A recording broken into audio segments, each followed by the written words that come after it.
La calidad es mucho mejor que la cantidad. Un home run es mejor que dos dobles. O por lo menos eso dijo Steve Jobs. Yo de béisbol no tengo ni idea, pero estoy completamente de acuerdo con él. Y hoy lo vamos a demostrar porque traemos a tres amigos, que son poquitos, pero que traen encima toda la calidad para respondernos un montón de preguntas. ¿Por qué necesitarías un equipo de plataforma en tu desarrollo mobile? ¿Mandar pruebas de código es la única forma de validar los conocimientos y que saben programar los candidatos? ¿Qué hace un staff engineer? ¿Cómo podés afrontar toda la migración de una arquitectura en una aplicación que lleva un montón de años y sobrevivir casi sin secuelas psicológicas? Estas y otras muchas preguntas nos las van a responder hoy nuestros tres invitados. Dale, vení, pasá, acompáñame a nuestro episodio de hoy.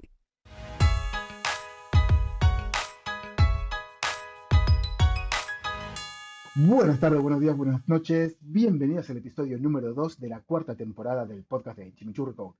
Un espacio donde vamos a charlar con la creme de la creme de aquellos que crean productos digitales y que nos vienen a contar cómo es su día a día, los problemas que se encuentran, sus inquietudes y sobre todo, qué es para ellos trabajar en equipo. Mi nombre es Nicolás Patarino, @npatarino si me buscas por las redes. Y es un placer enorme estar acá con todos ustedes. Pero lo que más placer sería es que me metas una seguida en Twitter, una suscribida en YouTube, una me gusteada en tu plataforma de podcast de confianza y una spameada de este episodio a alguna compañera o compañero de trabajo, alguna amiga o algún amigo al que le guste, yo qué sé, comprar entradas para ir a conciertos, para ir a conferencias o incluso para ir a clases de yoga. Pero ojito, que también le pueden cascar este episodio a alguien que le guste comprar dispositivos inflados de precio. ¿Y por qué digo esto de entradas y dispositivos inflados de precio?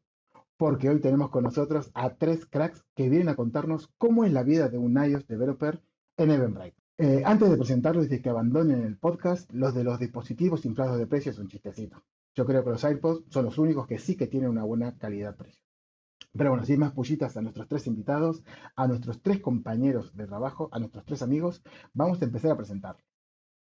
En primer lugar, le doy la bienvenida a un campeón del mundo que nos habla desde el otro lado del charco, desde Mendoza, Argentina, el señor Leo Chiniglioni. Hola Chiniglioli, Nico, Chiniglioli, ¿no? muchas Chiniglioli. gracias. Sí, sí, podemos dejar los detalles del apellido, tengo un podcast aparte para hablar de eso, no, no hay problema. Bueno, y es conveniente también que empecemos por mí, digamos, creo que soy el de más antigüedad en Eventbrite, le gano a Hasso por apenas un par de meses en Eventbrite, yo sé que él viene de otra startup. Pero bueno, sí, como dijo Nico, mi nombre es Leonardo, trabajo en Eventbrite desde Mendoza, Argentina. Soy iOS developer desde un poco antes, mi experiencia previa viene de otra software factory o software augmentation company, como le queramos llamar. Ahí es donde di mis primeros pasos después de una carrera de pasar por QA, después de pasar por Business Analyst. Mm, Y de hecho es curioso que yo apliqué a Eventbrite para un puesto de iOS developer que había, pero durante los 3 primeros meses hice Python o traté de hacer Python, digamos. Después se abrió una vacante en el equipo mobile, que era pequeño en aquel momento, éramos tres cuando yo comencé, así que más o menos para que tengas una dimensión, digamos, del tamaño de lo que era un equipo mobile o de tal vez la wow. importancia que se le daba dentro de Eventbrite. Así que, bueno, he pasado una historia muy linda desde hace 5 años más o menos. Así que ese es como mi resumen. No me quiero extender más, así seguimos con los otros chicos. Bárbaro, muchísimas gracias por contar esto y seguro que tenés, en estos 5 años seguramente viviste un montón de cositas interesantes que podemos ir charlando durante el episodio. Muchas gracias por aceptar la invitación y muchas gracias por estar acá, Leo. Gracias a vos. Y bueno, ahora presentamos a nuestro siguiente invitado, al que no sé si hacerle el chiste de que también viene desde otro país, pero mejor no se lo hago a ver si se va a enfadar. Este invitado nos habla desde el País Vasco, en el norte de España, sí, dentro de España. Y aunque no es campeón del mundo, debería haber ganado ya varios premios por aguantarme en el día a día.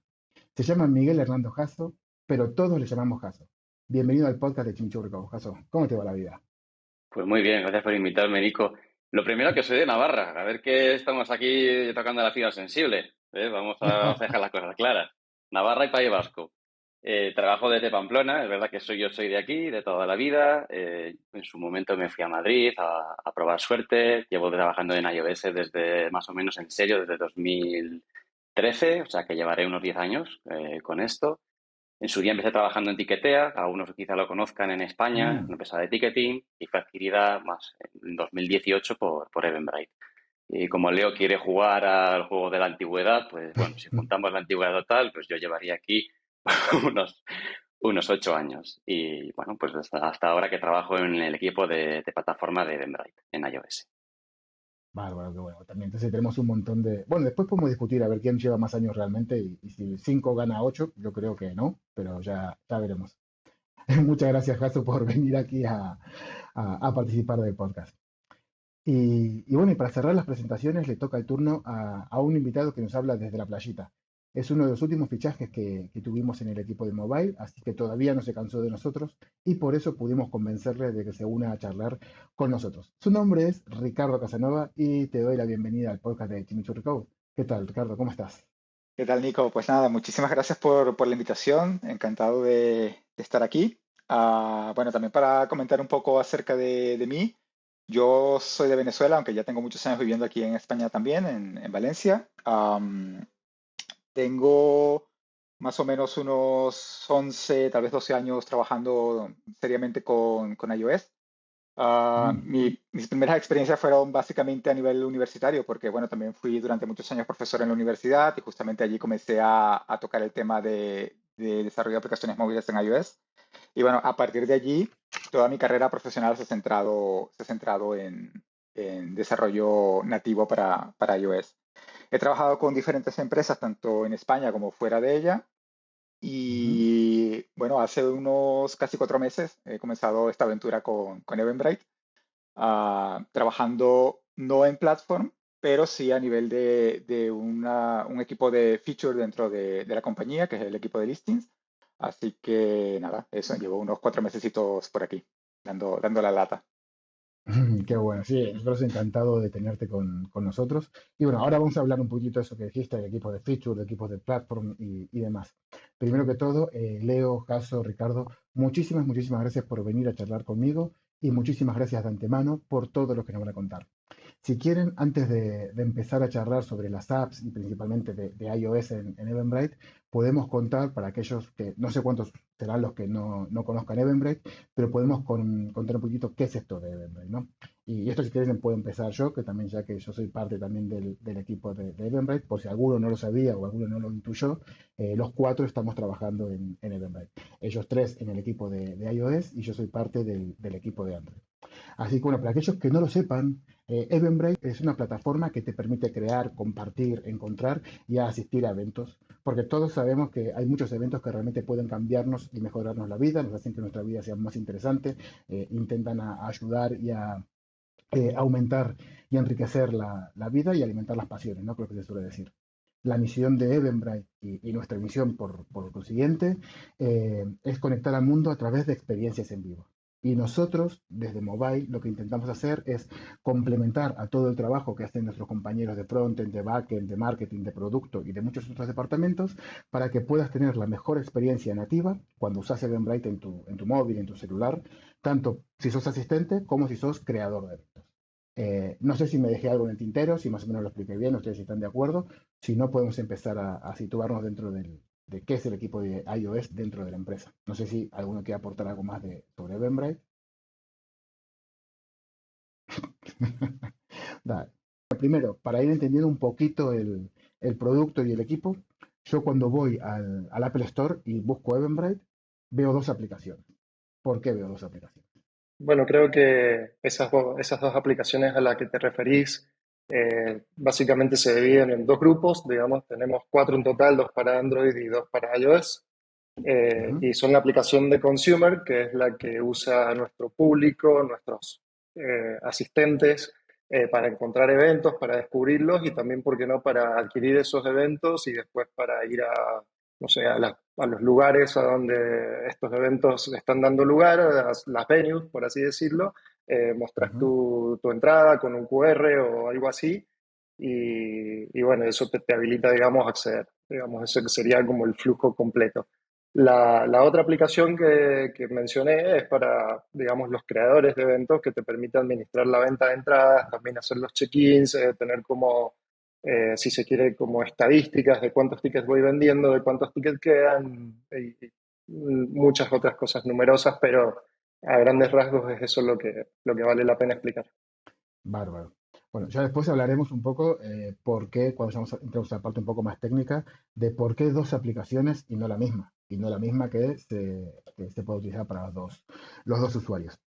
Bueno, entonces entiendo que ya tenemos la parte de la aplicación de organizador, la del atendí, y eso cómo se traduce, cómo se ve reflejado dentro de la organización del equipo de iOS dentro de Eventbrite. Hay como un equipo para el organizer, otro equipo para atendí, todos tocan todo, un poco cómo se organiza el equipo de iOS. Me voy a tomar el atrevimiento de dar un poquito de historia porque creo que vale la pena. Después, eh, por ahí si los chicos quieren agregarle un poco de chimichurri, valga la redundancia, digamos, a la historia. Pero bueno, yo mencioné en mi introducción que cuando yo empecé éramos poquitos en el equipo de iOS y con eso me estaba refiriendo al equipo de la aplicación de Attendee o de Consumer en iOS. Ujú, Éramos 3 personas y del otro lado había un equipo un poquito más grande que se dedicaba a la aplicación de, digamos, de creators, de creadores de ujú, eventos, ¿no? Entonces, era como que los equipos siempre caminaban en direcciones distintas. De hecho, teníamos muy pocos encuentros con ellos. Habían un par de guilds, tal vez mensuales o algo así, pero eran equipos separados.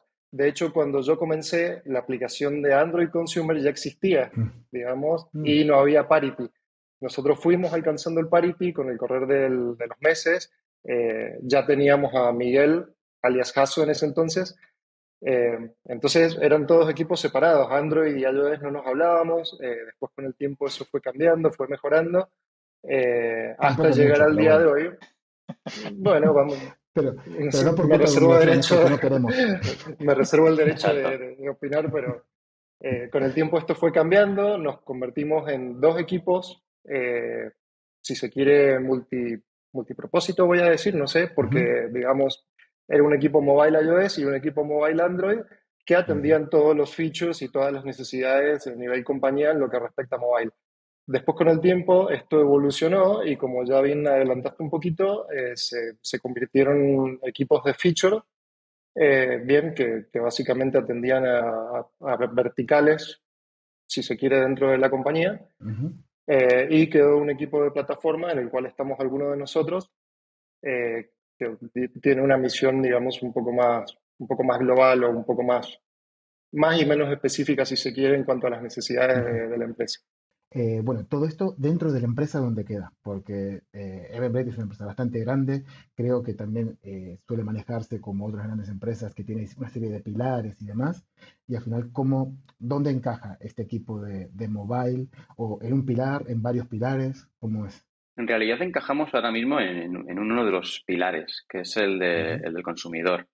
Sí es verdad que tenemos la otra aplicación, la de Organizer, a la que también damos mantenimiento, pero bueno, los últimos meses, último año, hemos estado más centrados en la del consumidor.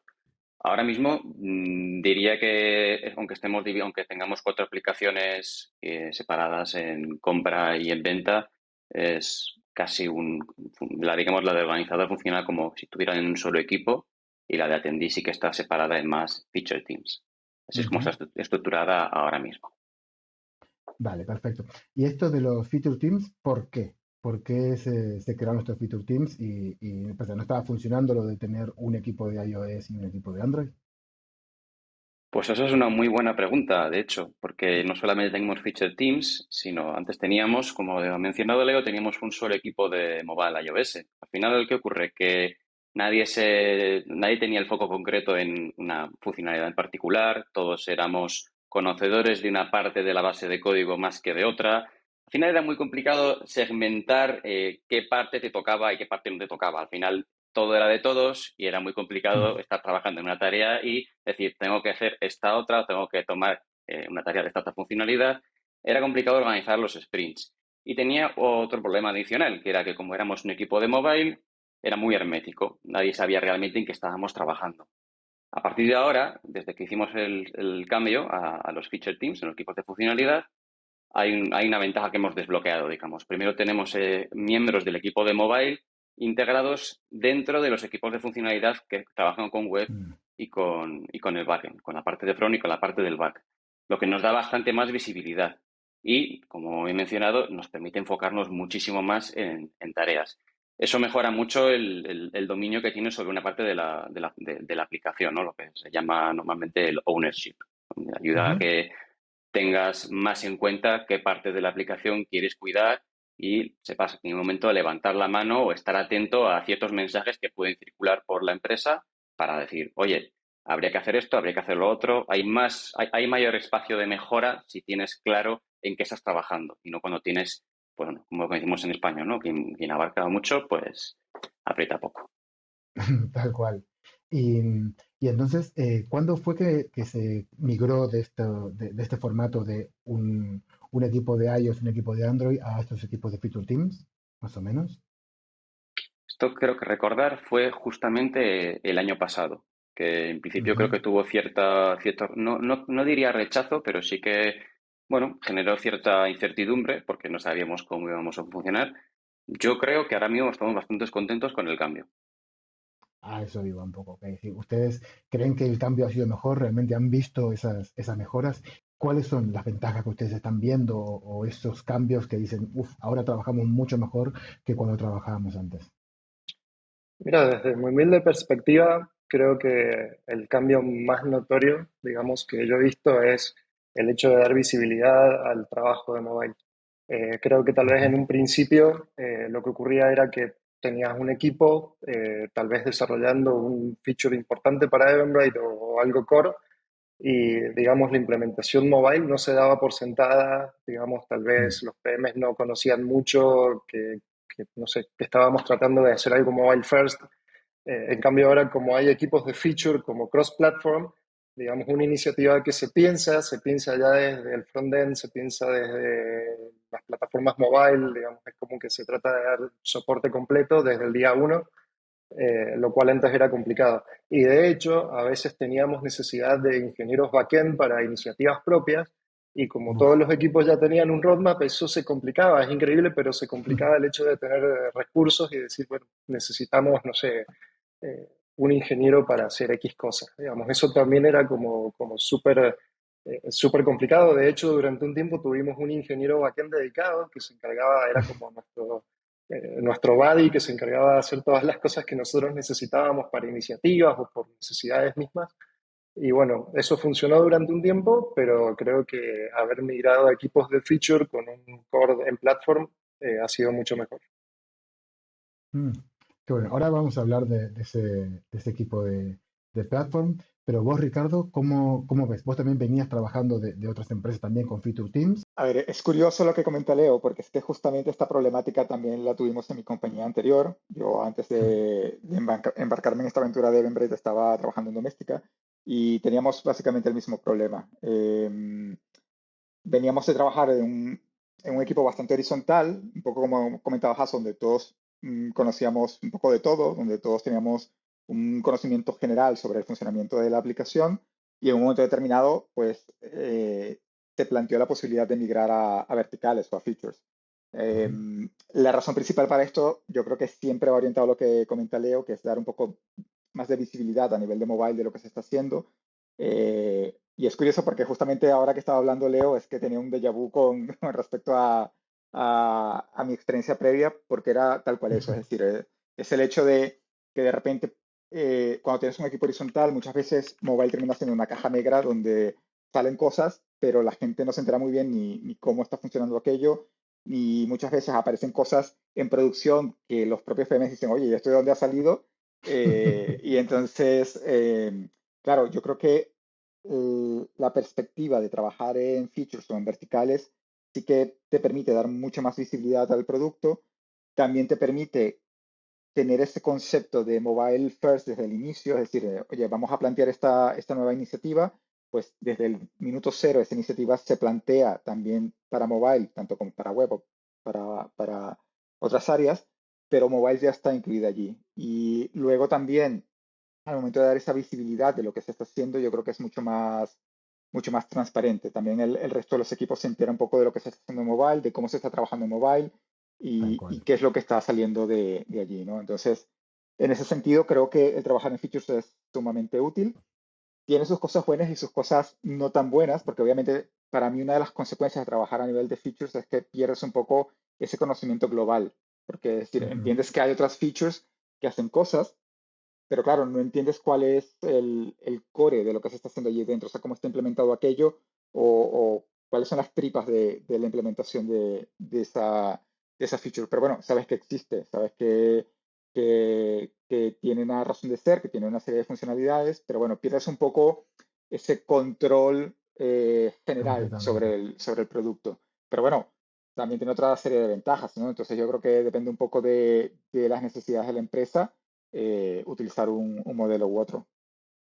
Completamente de acuerdo. Además, creo que también es súper importante, creo que prima un poco más, por lo menos bajo mi punto de vista, esa posibilidad de ser parte de los equipos, ¿no? Porque normalmente, históricamente, quitando las empresas que nacieron siendo mobile first, el resto siempre mobile ha sido como una islita abandonada por ahí, que además que muchas veces tenía muchos recursos, otras veces no tenía tantos recursos, a veces se les exigía cosas, a veces no se les exigía nada, porque decía, bueno, que ellos hagan lo que quieran y ya todo lo que hagan, pues sí, es algo que nos está ayudando, es gratis, pero que no había ese control, ¿no? Entonces siempre nos sentíamos un poco apartados, un poco alejados, como que no éramos parte de la empresa, y este tipo de cambios yo creo que sí, nos van metiendo un poco más en el día a día, ya empezamos a conocer a compañeros nuestros que antes nunca habíamos hablado y demás, y creo que sí, que está haciendo un acierto bastante grande.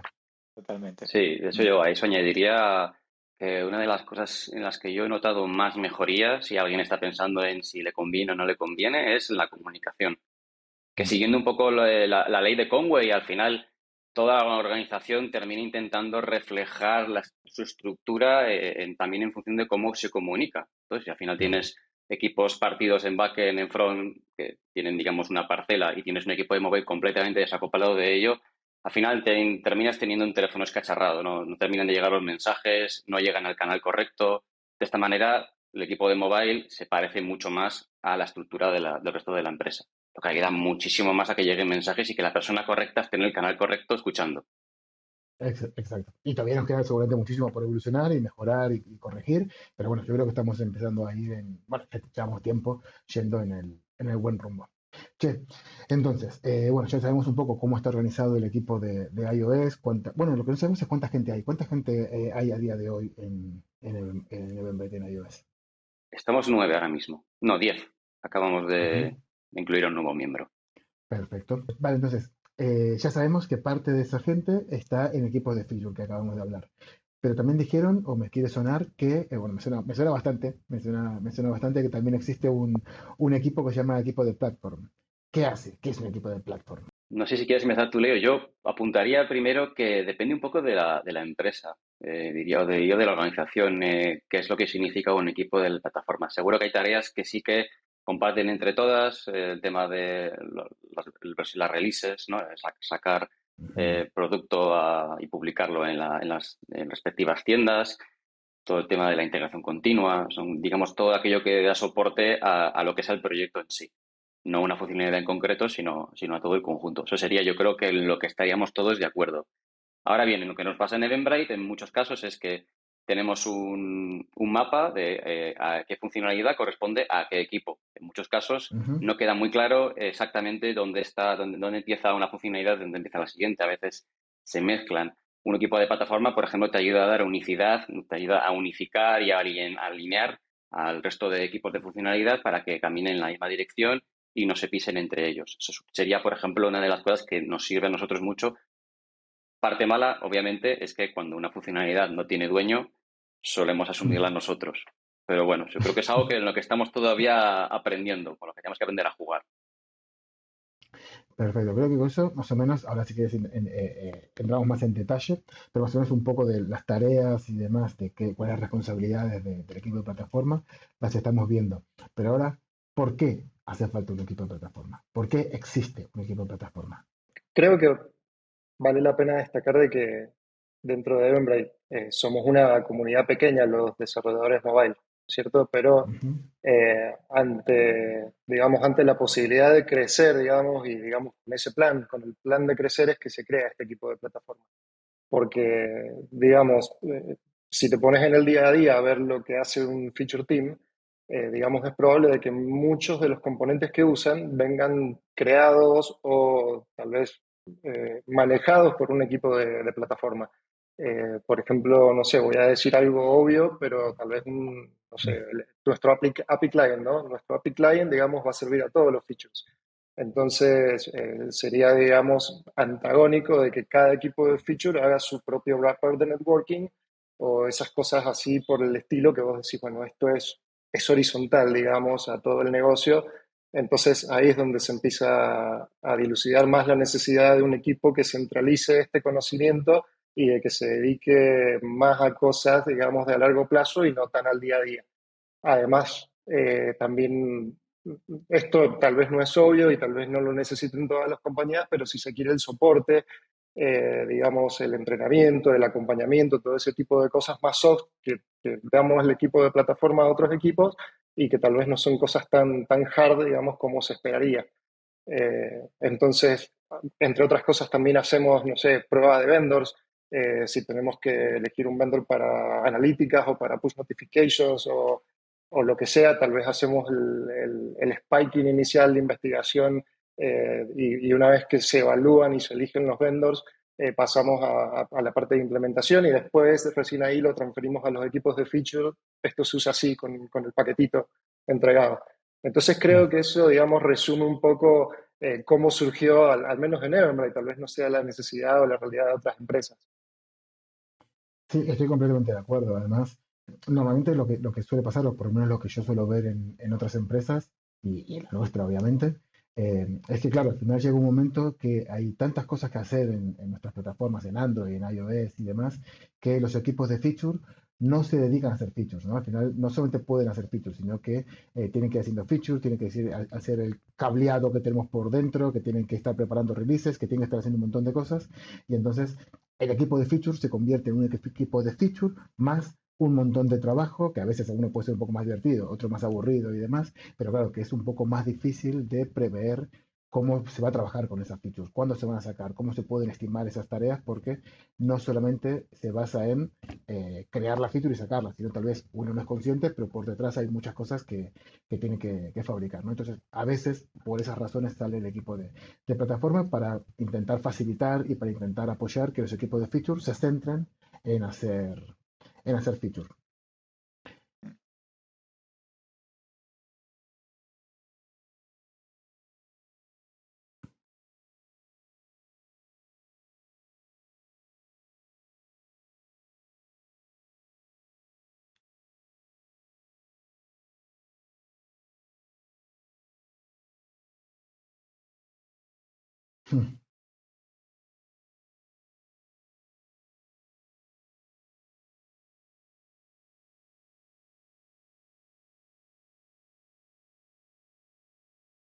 Y ahí es súper importante tener un buen manager. En nuestro caso tenemos a nuestra ídola, a nuestra genia Nati, que nos ayuda un montonazo a definir bien cuál es el roadmap y cuál es un poco el camino que tenemos que seguir, porque los equipos de plataforma también es muy fácil que cada uno empiece a jugar con sus ideas, a que cada uno empiece a proponer un montón de cosas que después realmente no tienen el impacto que deberían tener en los equipos de feature y en la empresa en general, ¿no? Entonces, esto también es algo súper importante y desde acá le mandamos un besito enorme a Nati. Y bueno, y entonces, a ver, ya más o menos sabemos un poco cómo están organizadas las iOS y demás, pero también una cosa que me pareció súper interesante es que cuando estaba mirando en LinkedIn los perfiles de toda la gente de iOS, hay un montón de roles. Está el Software Engineer 2, Senior, pero después también, que esos más o menos los conocemos, pero después también tenemos uno, que Ricardo y Miguel, y Jaso, que me sale súper raro llamarle Miguel, Jaso, tienen también en el título el nombre de staff. ¿Qué es eso de staff? Pues es un rol muy particular. También me imagino que va a cambiar mucho, depende de empresa a empresa, pero bueno, es un Mm, rol que está, sería la siguiente escalera por encima del nivel de senior. Normalmente una persona que está con un rol de staff tiene una visión más holística, sí que ayuda mucho más al mentorazgo del resto de equipos. Quizá, por ejemplo, una cosa que hace que es quizá programa un poco menos, pero sí que ayuda al resto a fortalecer carencias o a alinear al resto del equipo, a sacar adelante más trabajo. Digamos que eres más una especie de fuerza que empuja al resto a trabajar mejor sin necesidad de requerir que tú seas el que está sacando código adelante. El staff normalmente suele estar saltando entre varias funcionalidades, aunque por ejemplo en el caso de Ricardo ahora está centrado en una pantalla concreta. Normalmente sí que tienes esa visión más global del proyecto y saltas de un sitio a otro. No sé si me estoy dejando alguna cosa. Hay bastantes cosas que pues se podrían decir de un staff. Creo que es todavía puede ser un poco ambiguo porque depende un poco, en mobile tendrá un sentido, en front tendrá otro. A ver, yo creo que concuerdo 100% con Jason en el sentido de que el rol depende mucho de cada empresa, porque cada empresa pues tendrá una definición particular de qué espera de un staff, pero yo creo que está muy bien resumido en lo que ha dicho Jason, es decir, primero el staff tiene esa capacidad de tener una visión más global del proyecto. Tal vez un Ujú. senior se enfoca más en un área en concreto, mientras que el staff pues tiene esa visión más global. Y luego también viene un poco la parte de mentor como tal, del equipo y de empujar, ¿no? Em, pero sí, yo creo que esos dos pilares son fundamentales. Ahora, cada compañía pues sí que le da su pincelada a lo que es el rol del staff. Eh, Creo que tal vez en mobile es un poco más ambiguo que tal vez en otras áreas, pero bueno, yo creo que esos dos pilares sí que lo definen bastante bien. Dale, perfecto. Me queda claro que eso, una visión un poco más holística y demás, y la parte también de mentoring, pero creo que eso es un poco genérico, ¿no? Entonces, si Mm. vamos un poco más a los bifes, realmente, ¿qué es lo que hacen? Es decir, ¿qué es lo que hacen ustedes en el día a día como responsabilidad de staff? Porque entiendo que tiene parte de picar código, pero después el resto, ¿qué es? Por ponerle un poco más de ejemplos. Ujú. A mí, por ejemplo, me toca mucho anticiparme a cosas, ¿no? Por ejemplo, un caso que ocurre mucho, viene un product manager, quiere sacar una funcionalidad adelante, tiene un equipo excelente que le va a sacar el trabajo, pero alguien tiene que estar pensando, por ejemplo, en qué dependencias pueden ocurrir, qué cambios se van a hacer en la aplicación a medio plazo que puedan impactar, por ejemplo, en este proyecto en el que se han embarcado. La planificación, incluso a veces de las propias tareas, puedes estar involucrado como staff en esa planificación para que, pues, si hay varias personas trabajando, no se pisen entre ellas, aunque esto también formaría parte de otro rol de la empresa, que, bueno, no vamos a entrar ahí, si no queréis, si no, pues entraríamos. ¿Qué rol es? Eh, por ejemplo, el de Project Manager. Podríamos estar Ujú. hablando del proyecto de Project Manager, incluso el propio Product Manager también muchas veces entra en esa planificación. Pero por eso no quería meterme en el Project Manager, porque esto es más una planificación técnica.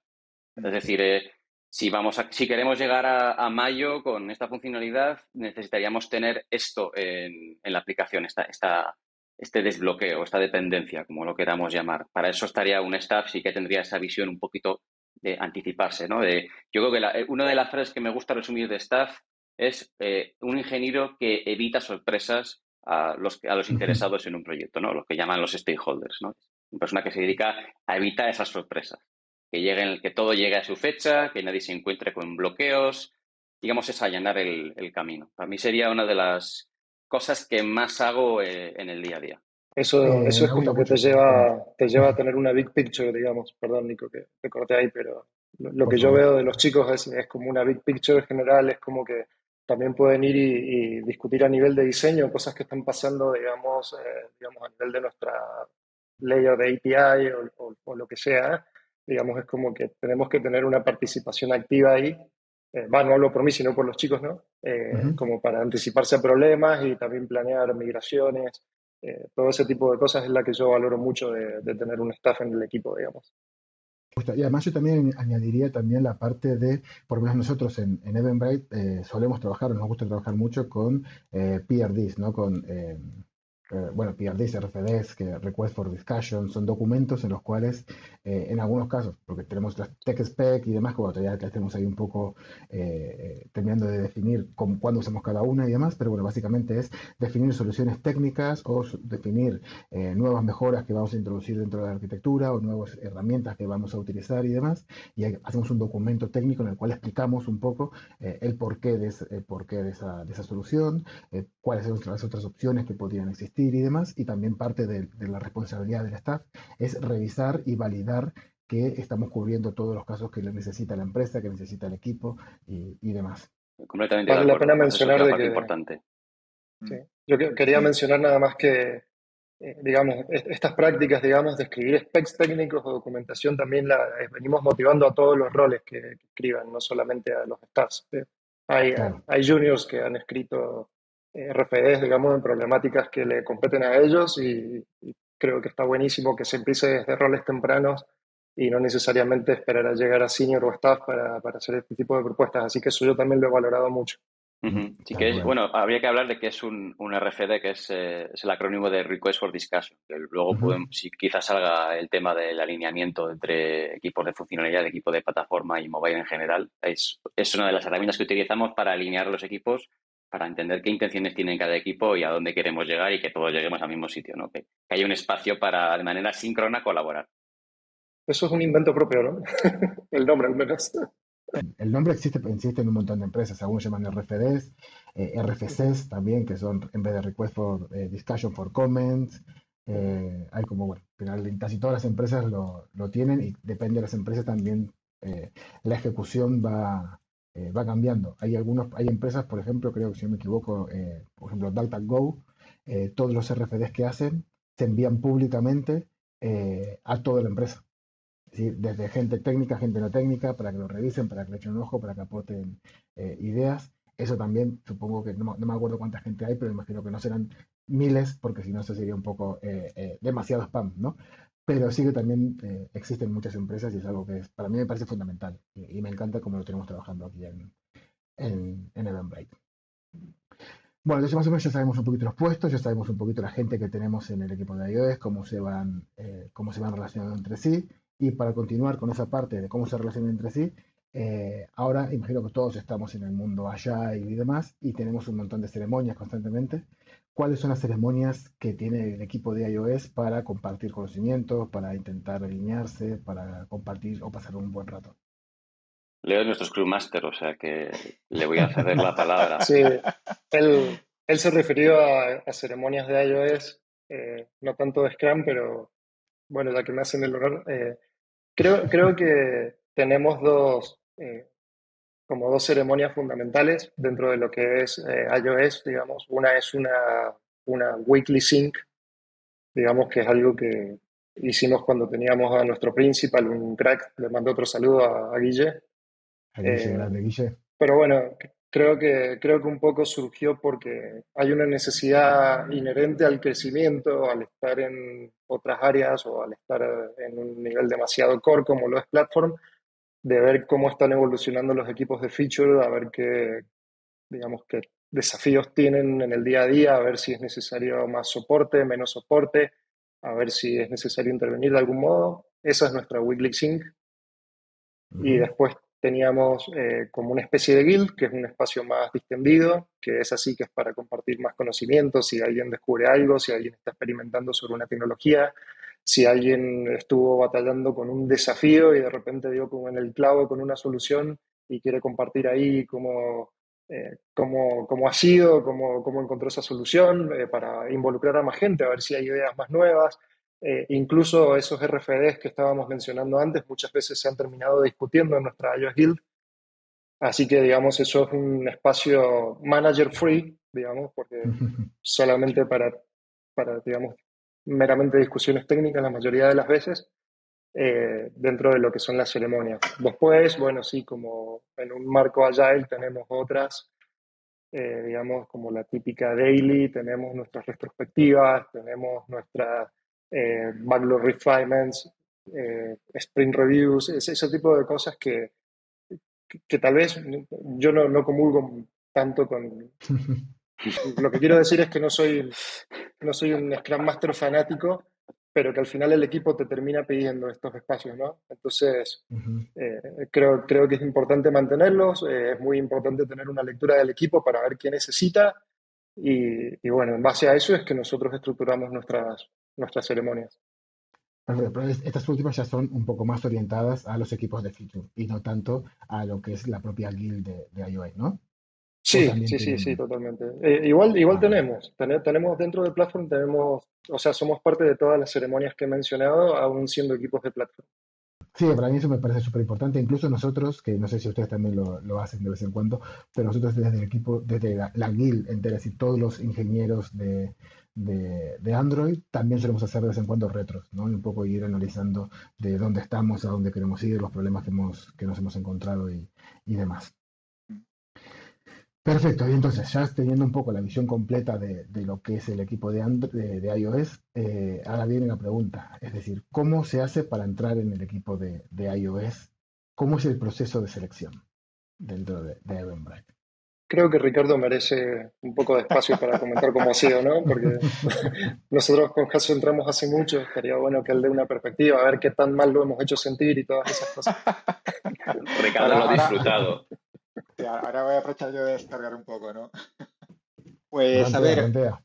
no, no, realmente, bueno, creo que lo he comentado internamente, pero el proceso fue bastante fluido.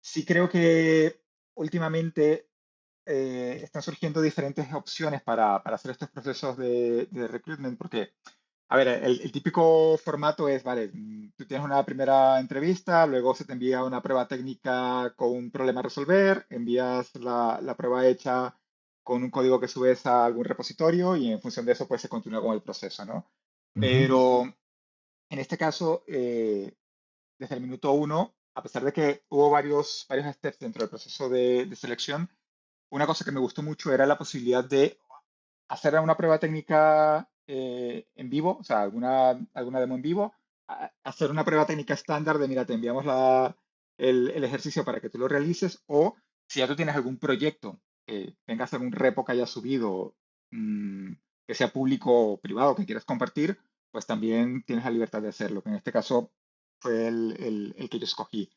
Y en ese sentido creo que para la persona que está haciendo la prueba, o el proceso de selección es súper útil, porque claro, muchas veces esa prueba técnica que se te envía, pues te consume tiempo, necesitas dedicarle horas a hacer el Sí. desarrollo. En cambio, No si es ya esas tienes, 2 horas que te dicen, esto se hace en claro, 2 horas. claro, que todos aquí sabemos, porque muchas veces hemos nosotros creado esas pruebas que siempre, bueno, uno dice, oye, en 2, 3 horas lo puedes sacar, pero bueno, muchas veces es mucho más de eso. Entonces, creo que al darte esta opción de, oye, si ya tienes algún proyecto o algún repo que quieras mostrar, que consideres que tiene lo mínimo necesario para nosotros entender un poco cómo enfocas tú un proyecto, cómo lo desarrollas y qué conocimientos puedes tener a nivel de Swift o Swift UI en este caso, pues yo creo que viene muy bien. Entonces, en ese sentido, yo realmente agradezco mucho esta opción dentro del proceso de selección. Y entiendo bueno, esto, a ver, si lo pensás como muy poquito, ya te da la señal de que esto es mucho más laburo para los que están ahí haciendo las entrevistas, para los entrevistadores, ¿no? ¿Cómo se gestiona eso? Es decir, al final, ¿cómo alguien que recibe el código tiene que estar mirando? Porque claro, porque entiendo que lo que más la gente suele utilizar es lo nosotros lo llamamos Bring Your Own Code, que es como trae tu propio código. Y, y eso, la verdad, que facilita mucho la vida, como decía Ricardo, a los candidatos. Pero claro, ¿cómo es? ¿Qué implicaciones tiene a nivel de entrevistador? Bueno, esta prueba concretamente la hacemos Leo y yo. Solemos caer en la prueba en la parte de iOS, somos él y yo. Lo bueno que tiene, por ejemplo, es que él y yo estamos bastante alineados con lo que buscamos, con lo que nos gusta de un candidato. Un poco creo que sabemos de manera implícita qué es lo que estamos buscando. Entonces, lo que hacemos en nuestro caso es nos bajamos cada uno a nuestro aire de manera asíncrona, bajamos el repositorio del candidato, le echamos un vistazo, apuntamos cosas que nos puedan chirriar. Si vemos algo muy interesante, lo apuntamos para preguntar al candidato, que normalmente los candidatos suelen estar encantados de que les preguntes por aquellas partes del código que son particularmente complicadas, ¿no? Igual no sofisticadas, pero sí que están bien resueltas. Y lo que hacemos es un documento en Google Doc y vamos apuntando todas esas cosas. Entonces, añade uno una cosa, otro añade otra y al final cuando llega el momento de la entrevista, pues tenemos como una lista de elementos por los que vamos. Nunca terminamos con todos, se quedan un montón de cosas fuera, pero hace la entrevista muy dinámica y muy entretenida para ambas partes. Pero, como he dicho, requiere bastante trabajo de nuestra parte porque pues, tenemos que bajar un repositorio y empezar a analizarlo, entenderlo e ir siempre un poco por delante claro, del candidato, porque es el que vamos a hacerle preguntas. Listo, entiendo. Y entonces, esto es una de las partes, ¿no? Porque creo que el proceso en general consiste de varios steps. Ricardo, ¿cuáles son esos steps? Porque este no sé si es el primero, el segundo, ¿qué parte de...? No, a ver, hay un primer acercamiento como para conocer un poco al candidato y ver un poco a nivel muy general su experiencia. Luego sí que entra en juego este step más técnico.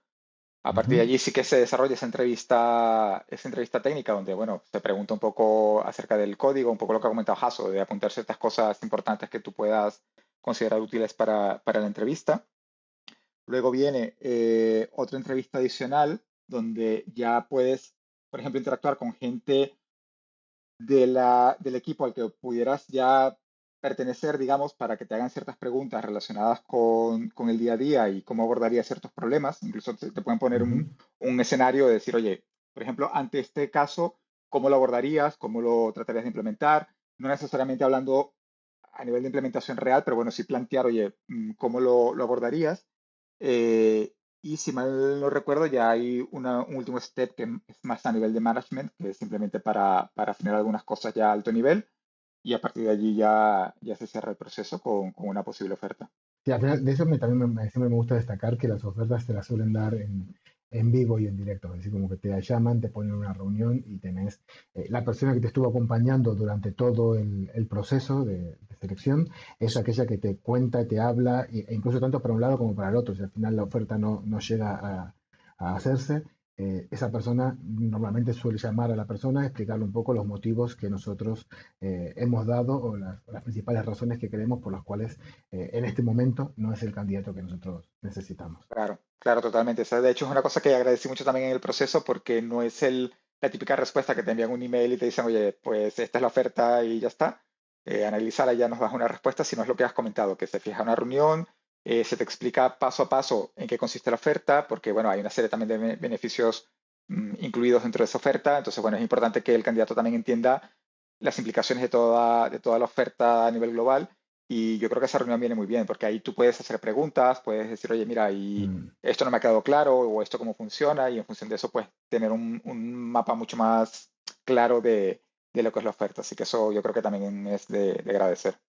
Bueno, ya teniendo un poquito todo esto, ya teniendo todo lo que es esta parte conocida de cómo es el equipo de iOS, de cómo se organiza, cómo entrar incluso hasta a este equipo y demás, ya si nos vamos un poco más a la parte técnica, sé que hay muchos challenges, ¿no? En lo que sería el desarrollo mobile y es bastante diferente a lo que es el desarrollo web, incluso bastante diferente a lo que es el desarrollo backend. Hay un punto que a mí siempre me llama mucho la atención, o bueno, creo que es el punto más relevante de trabajar en mobile, y es cómo somos capaces de desplegar las features, el código que nosotros vamos haciendo, ¿no? Eh, Normalmente en backend es casi inmediato, en frontend eh, prácticamente no inmediato, pero un poquitito más.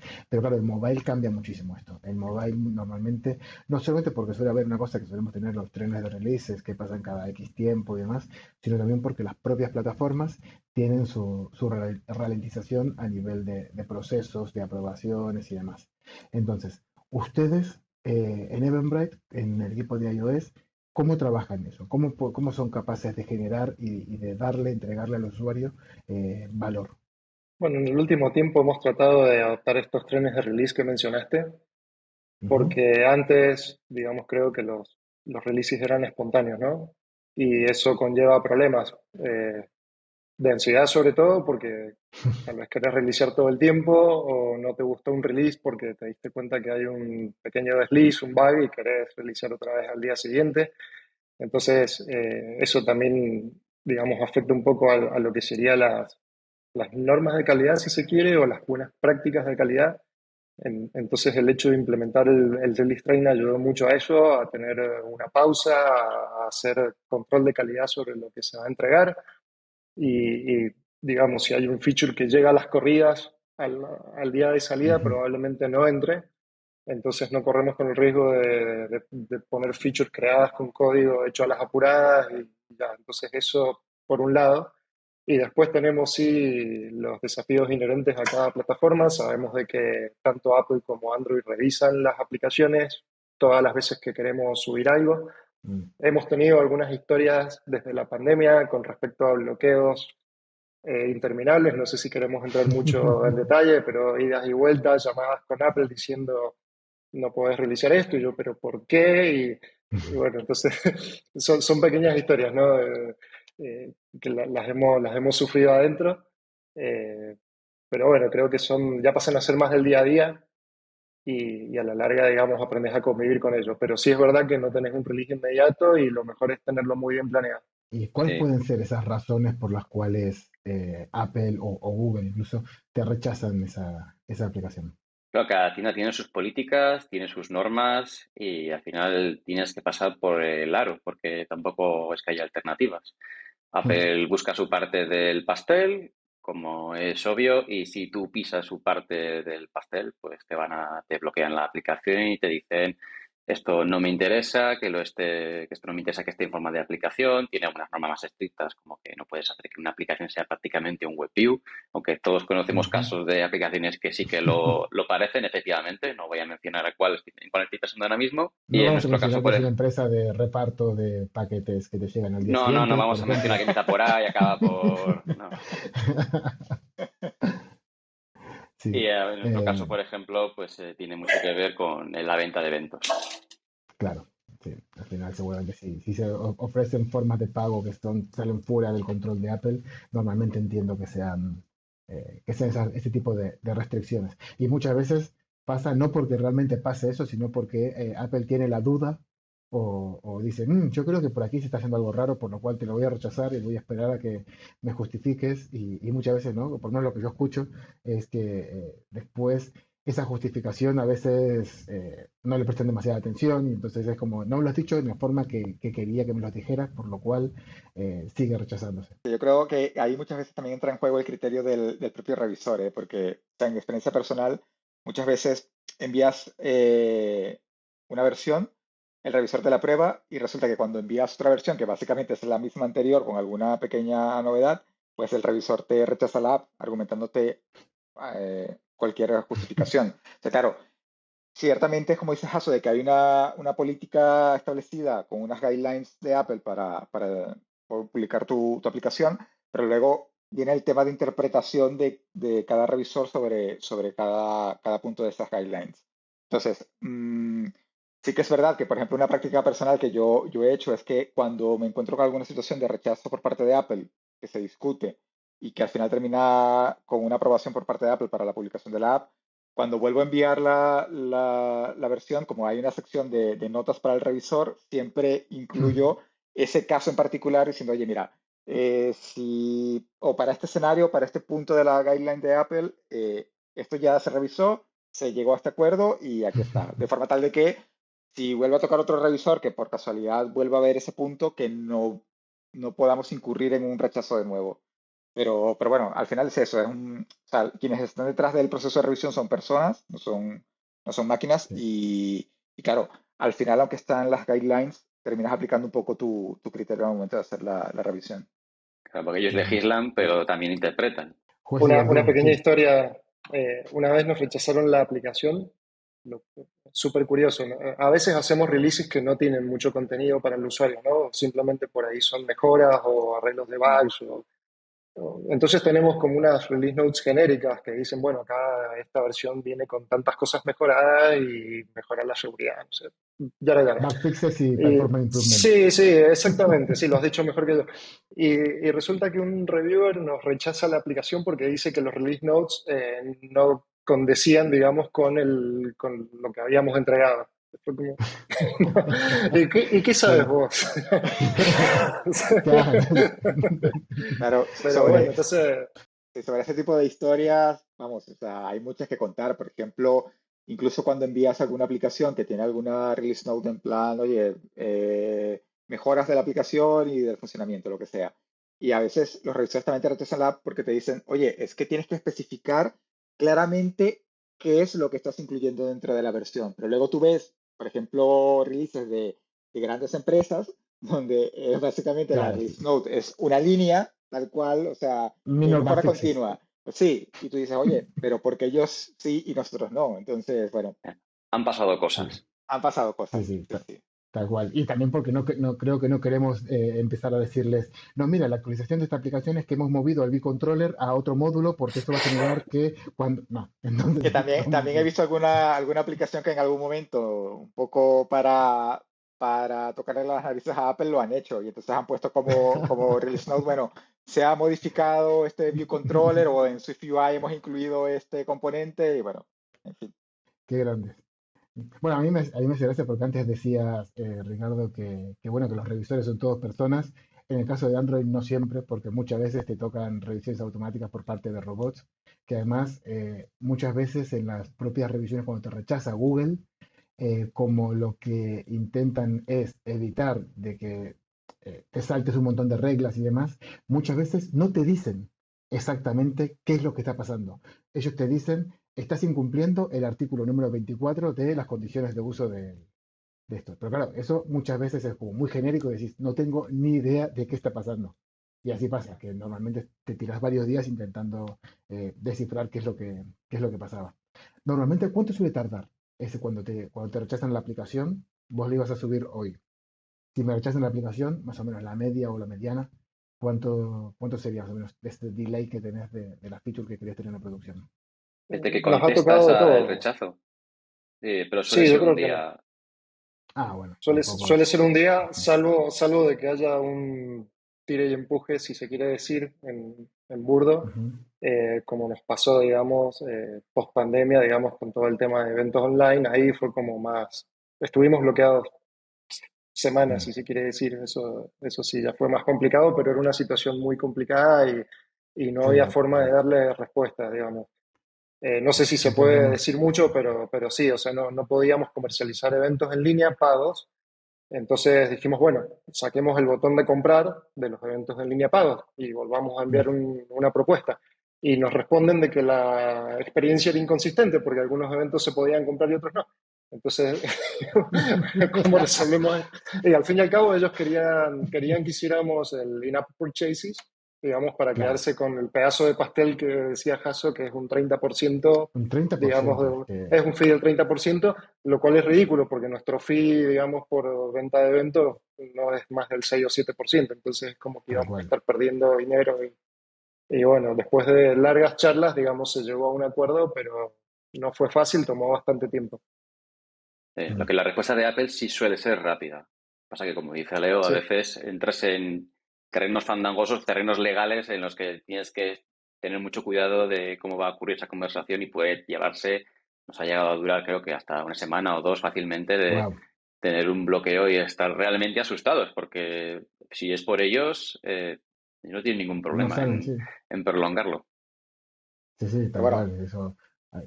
Hay muchos ejemplos en el mercado de eso. ¿Quién eran esos que habían decidido no poner in-apps, que era un juego, ¿no? Que decían, vamos sí, a un pagar por juego. fuera de Fortnite, sí. ujú, Fortnite, ¿no? Ex- Sí, Fortnite. Sí, sí. Y ahí, bueno, con ellos sí que hablaron. Sí, sí, hablaron y... Pero, Sí, ay, sí. y bueno, entonces, bueno, ya sabemos que esto es un poco la problemática que solemos tener en los equipos de mobile, ¿no? Pero ahora, volviendo a iOS específicamente y volviendo a Eventbrite en específico también, ¿cuáles son los problemas que ustedes se suelen encontrar en el día a día? Sin contar a Apple, ¿no? Sin contar las películas. Una es pequeño, creo, si me pongo en los zapatos de tal vez alguien que esté empezando, es como que decís por dónde empiezo, digamos. ¿Por dónde empiezo a estudiar iOS? Porque sé que ahora está de moda SwiftUI con un framework de programación funcional reactiva, si se quiere decir, que es SwiftUI. Y está bien, aprendo eso, pero sé que en el fondo tengo una carga de años de UIKit, entonces también necesito saber un poco de eso y tal vez está digamos, este desafío, de decir, bueno, primero, ¿por dónde voy? ¿Por dónde arranco, digamos, mi carrera como iOS developer? Y después, a causa, digamos, de todo el historial que tenemos de UIKit, también han proliferado montones de arquitecturas interpretadas para solucionar problemas de separación de responsabilidades y cosas así, como fue evolucionando MVC, MVVM, MVP, Viper, Pattern Coordinator y todas esas cosas que al final abruman. Y creo que después en el mundo de Swift UI, con Combine, eso se ha solucionado un poco con arquitecturas un poco más consistentes, pero tenés en el mercado mucha oferta de arquitecturas dando vuelta y al final no Claro. sabes, digamos, si te quedaste estancado con alguna, no sabes cómo migrarla al mundo nuevo. Entonces hay que estudiar ahí, hay que actualizarse. Creo que por ahí ese es uno de los pequeños desafíos que podría mencionar.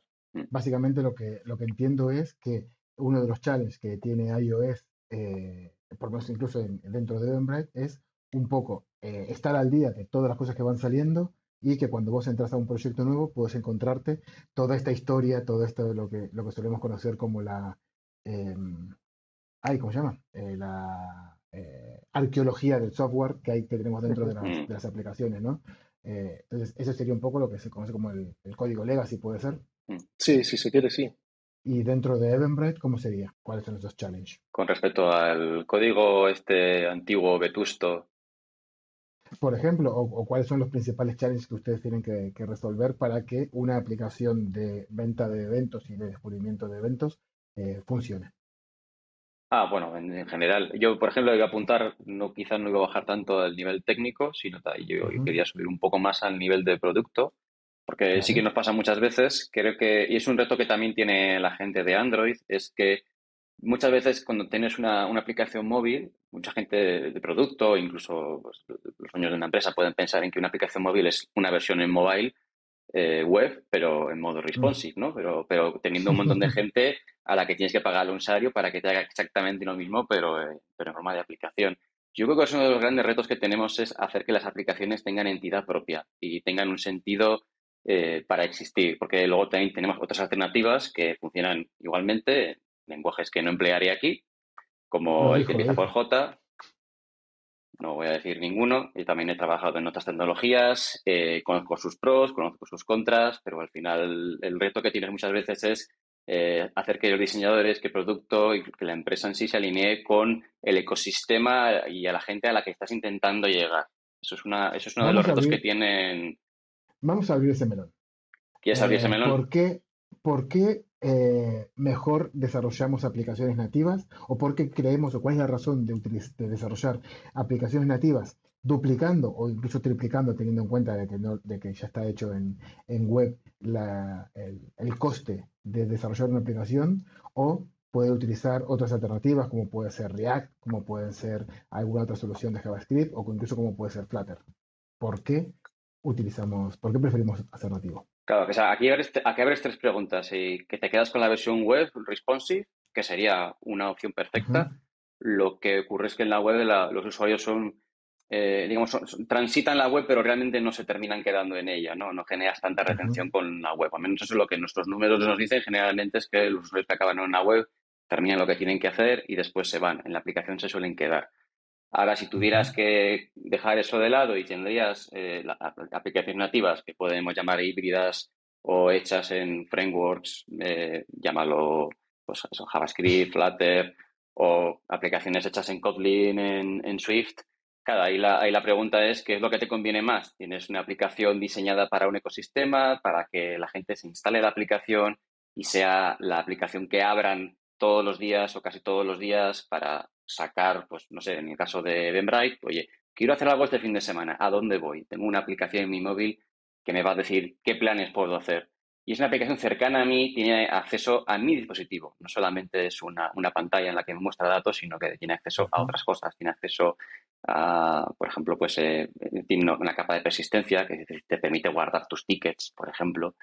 Tienes acceso a tu calendario, entre otras cosas. Tienes acceso a la cámara de fotos, a la galería de imágenes. Tienes una serie de cosas que se pueden conseguir de otras maneras, pero que terminan siendo definitivas en muchos casos cuando tienes una aplicación que está, pues eso, más orientada al usuario final, ¿no? A un usuario que está, sobre todo yo creo que suelen estar más orientadas a un usuario que está autenticado y al que le gusta personalizar su experiencia. Eso es lo que puede pasar más yo creo que lo que se consigue más con una aplicación nativa al 100%. Entre medio de las dos podemos tener ese caso un poco algo intermedio en el que queremos una aplicación, salir al mercado con ella, tener acceso a esas ventajas que tienen los dispositivos, ese acercamiento que tiene el usuario, pero tampoco queremos ser muy específicos del ecosistema. En mi experiencia con estas tecnologías es que sí sacas trabajo muy rápido, puedes utilizar el código, pero la experiencia de usuario se parece mucho en Android y en iOS. Terminan siendo muy similares. Por tanto, al final es un poco un término medio. Tienes una aplicación nativa, pero tampoco te falta ese tramo final en el que terminas haciendo que el usuario sienta que la aplicación que se ha descargado, que la que está usando, es casi parte del sistema operativo, ¿no? Está en su teléfono y se comporta de manera orgánica con el resto de aplicaciones que conoce, cosa que una web normalmente no hace. Hay un artículo muy interesante de cómo una empresa grande, digamos, abandonó este enfoque híbrido y pasó a nativo. Creo que vale la pena leerlo. Ahí no voy a decir el nombre, Airbnb. tal vez se imaginan de lo que estoy hablando. Bueno, ya lo dijiste. También, ahí Sí, lo el sabe todo artículo el está mundo. bueno, si lo buscan es bastante interesante la experiencia que ellos cuentan.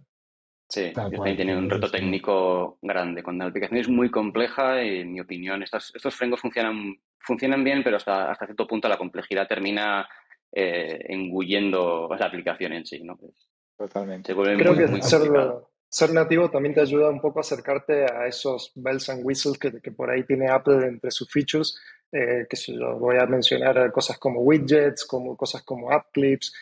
Creo que siempre lo vas a tener más a mano en una aplicación nativa que si tienes que ir desde algo híbrido y atravesar por, no sé, por otras técnicas, digamos, para conseguir lo mismo. Así que creo que esa también es una parte que si querés enriquecer tu aplicación vale la pena hacerla nativa. Totalmente. Yo creo que Exacto, sí. ahí yo resumiría esto en 4 puntos básicos. Algunos ya los hemos comentado. El primero es el tema de considerar si tu modelo de negocio es mobile first, porque obviamente si tu modelo de negocio es mobile first, es lo que decía Hasso, o sea, tienes que darle al usuario una experiencia que permita generar retención y que no sea simplemente, vale, entro, hago lo que hago y me voy. Por tanto, en ese sentido, el desarrollo mobile nativo, pues yo creo que tiene sentido.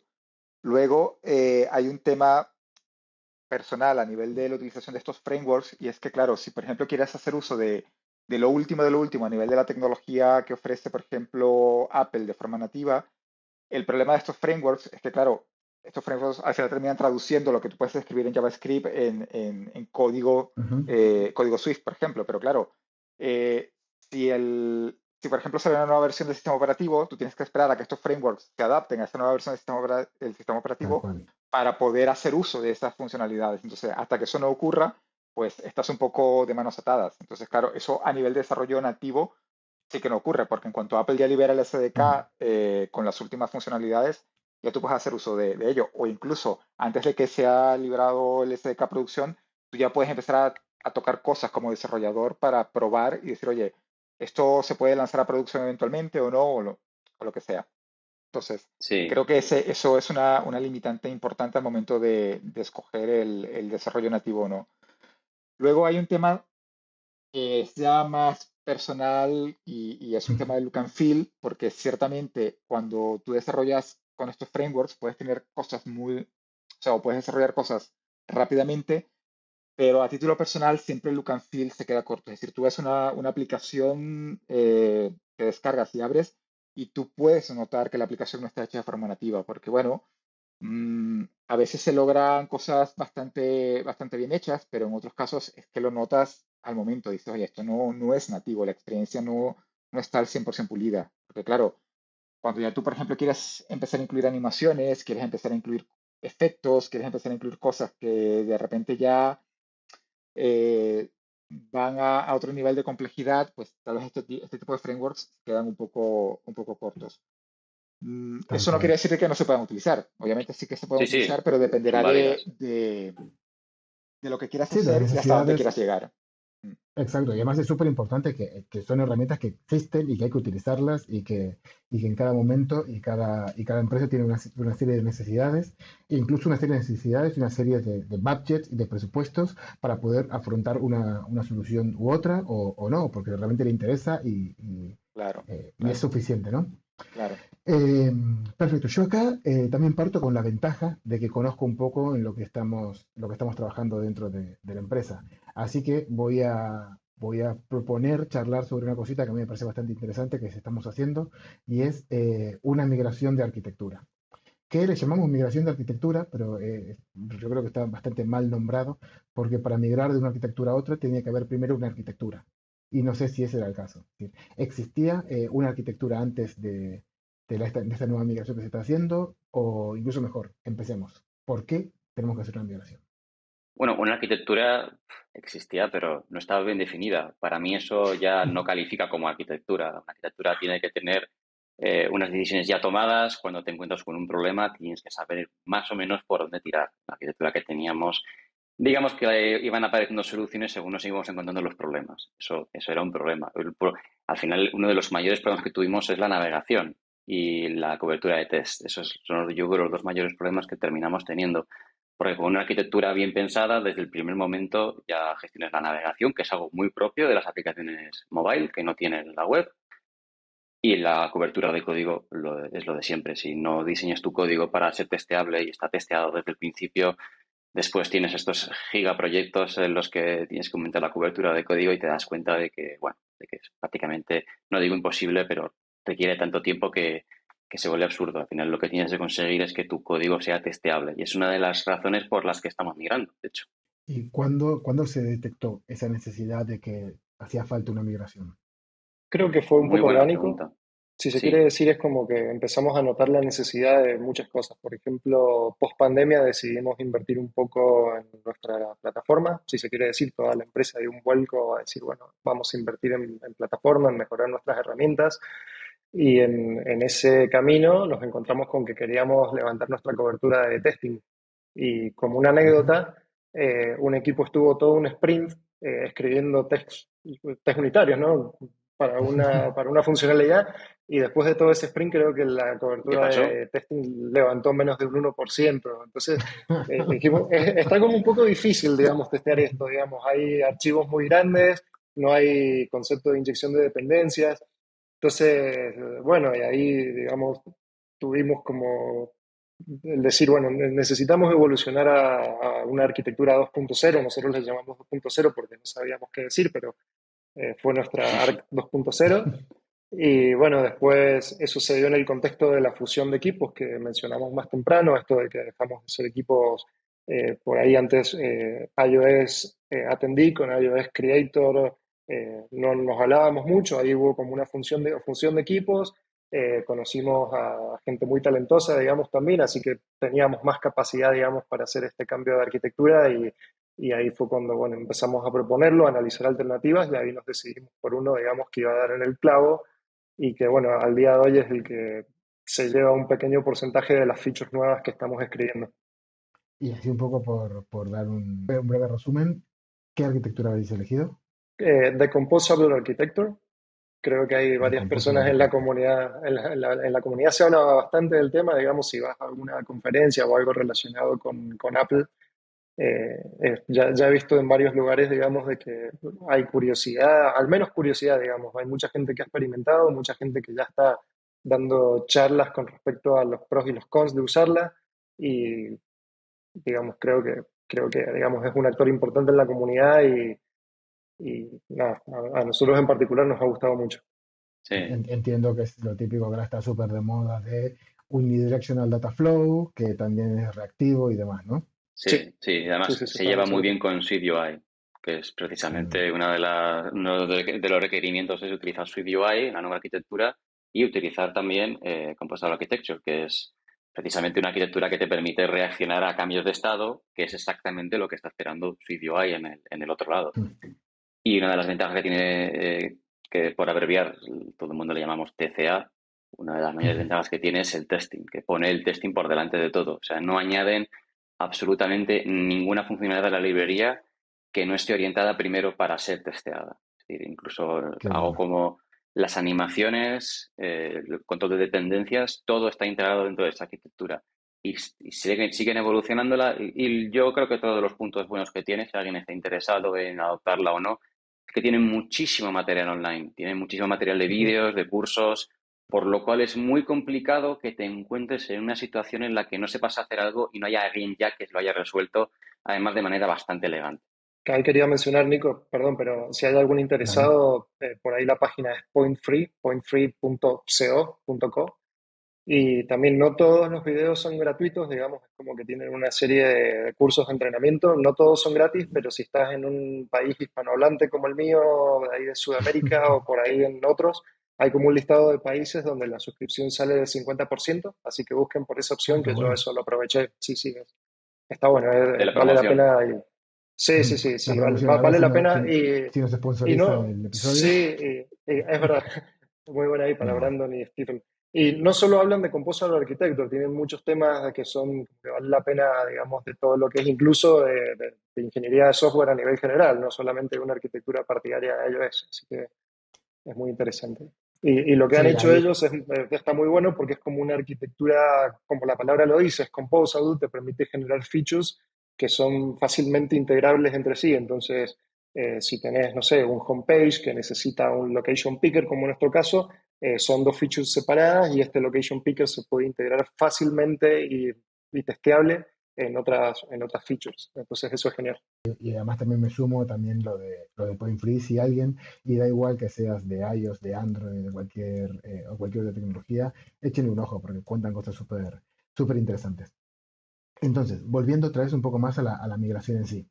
Bueno, ya sabemos que tenemos que hacer esta migración porque al final queremos aumentar nuestra cobertura de test, queremos intentar que las features sean un poco más reusables, por decirlo de alguna forma, pero claro, tenemos un montón de códigos. Yo imagino que la aplicación tendrá ya un montón de features desarrolladas con este código legado, con esta no arquitectura que teníamos antes. ¿Y cómo estamos haciendo esa migración? Esa migración la estamos haciendo que solamente decimos, bueno, nos olvidamos del pasado y todo lo nuevo lo sacamos en TCA, o hay alguna otra estrategia de migración. Bueno, en principio es un poco lo que has dicho. Sí, es verdad que tenemos ahora mismo el proyecto partido un poco en dos. Tenemos una parte que está completamente, digamos, está en un cuarentena, digamos, es en la que solo Ujú. pueden entrar desarrollos que estén validados con la nueva arquitectura y el resto de la aplicación, digamos, se ha dejado sin modificar, ¿no? Para que no tuviéramos que hacer una reescritura antes de seguir con la nueva arquitectura.